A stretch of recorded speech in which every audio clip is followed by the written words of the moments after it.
जय श्री राधे कृष्ण, जय श्री श्याम। आप सभी भक्तों का स्वागत है। आज हम जानेंगे कि द्वादशी के दिन खाटू श्याम जी की कृपा प्राप्त करने के लिए क्या करना चाहिए। सबसे पहले यह समझ लें कि खाटू श्याम जी वास्तव में महाभारत काल के वीर बर्बरीक हैं। बर्बरीक भीम के पुत्र घटोत्कच के पुत्र थे। उन्होंने युद्ध से पहले प्रतिज्ञा की थी कि वे हमेशा कमजोर पक्ष का साथ देंगे। उनकी अद्भुत शक्ति देखकर भगवान श्री कृष्ण ने ब्राह्मण वेश में उनसे दान मांगा और उनका शीश मांग लिया। बर्बरीक ने प्रसन्नता पूर्वक अपना सिर दान कर दिया। तब भगवान श्री कृष्ण ने उन्हें वरदान दिया कि कलयुग में वे श्याम नाम से पूजे जाएंगे और जो भी सच्चे मन से उन्हें याद करेगा उसकी मनोकामना पूर्ण होगी। आज उनका मुख्य मंदिर राजस्थान के सीकर जिले में स्थित खाटू श्याम मंदिर में है, जहां फाल्गुन मेले में लाखों श्रद्धालु पहुंचते हैं। अब बात करते हैं द्वादशी की। द्वादशी तिथि श्री हरि विष्णु को समर्पित मानी जाती है। चूंकि श्याम बाबा श्री कृष्ण के ही अंश माने जाते हैं, इसलिए द्वादशी के दिन उनकी उपासना विशेष फलदायी मानी जाती है। परंतु यह समझना जरूरी है कि किसी भी पूजा का उद्देश्य केवल धन प्राप्ति नहीं होना चाहिए। शास्त्रों के अनुसार सच्ची भक्ति में श्रद्धा, सत्य और सेवा का भाव होना चाहिए। द्वादशी के दिन प्रातः ब्रह्म मुहूर्त में उठकर स्नान करें, स्वच्छ वस्त्र पहने, विशेष रूप से पीले या सफेद। घर के मंदिर में श्याम बाबा की तस्वीर या प्रतिमा के सामने घी का दीपक जलाएं।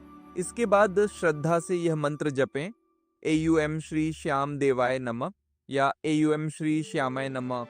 108 बार जप करना उत्तम माना जाता है, क्योंकि 108 संख्या वैदिक परंपरा में पूर्णता का प्रतीक है। यदि संभव न हो तो 11 या 27 बार भी जप सकते हैं, परंतु जप करते समय मन एकाग्र और शांत होना चाहिए। अब एक छोटी सी सत्य कथा सुनिए। एक किसान था जिसकी फसल बार बार नष्ट हो रही थी। वह निराश होकर खाटू धाम पहुंचा। उसने वहां प्रार्थना की कि बाबा, मुझे परिश्रम की शक्ति दीजिए और मेरा मार्गदर्शन कीजिए। उसने संकल्प लिया कि यदि उसकी फसल ठीक होगी तो वह गांव में जल सेवा करेगा। अगले वर्ष उसने परिश्रम और सही खेती पद्धति अपनाई। वर्षा भी अच्छी हुई, उसकी फसल सफल रही। उसने अपना संकल्प निभाया और गांव में प्यासे लोगों के लिए पानी की टंकी लगवाई। धीरे धीरे उसका जीवन समृद्ध हुआ। यहाँ ध्यान देने वाली बात यह है कि केवल चमत्कार नहीं बल्कि परिश्रम और सेवा से कृपा स्थायी होती है। द्वादशी के दिन ये कार्य विशेष फलदायी माने जाते हैं। किसी जरूरतमंद को भोजन कराना, गाय को हरा चारा खिलाना, मंदिर में प्रसाद चढ़ाना और फिर उसे लोगों में बांटना, अपने माता पिता और बड़ों का आशीर्वाद लेना।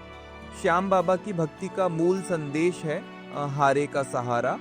जो व्यक्ति दूसरों का सहारा बनता है, श्याम उसका सहारा बनते हैं।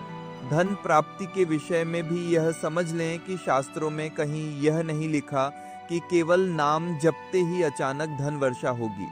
भक्ति का अर्थ है सही मार्ग, सही निर्णय, परिश्रम की प्रेरणा और मन की शांति। जब मन शांत होता है, बुद्धि सही निर्णय लेती है और तब आय के मार्ग खुलते हैं। यही श्याम बाबा की वास्तविक कृपा है।